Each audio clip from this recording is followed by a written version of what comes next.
Hello guys, in this video I will show you how to redeem rewards from the Amazon Shopper panel.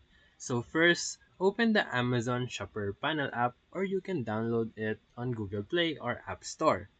Next is to make sure that you have uploaded at least 10 eligible receipts this month. Check your reward status at the top of the home screen, and once you hit the threshold, Amazon gives you a $10 monthly credit.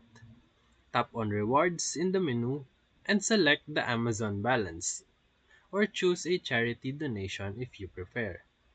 Confirm your redemption and your gift card will be added to your Amazon account automatically.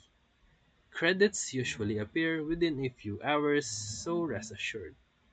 You can use them on your next Amazon order, and don't forget that unused credits remain in your Amazon balance and do not expire. Remember to upload your receipts every month before the last day, and I hope this helped you. Feel free to like and subscribe for more quick tutorials. Thank you for watching.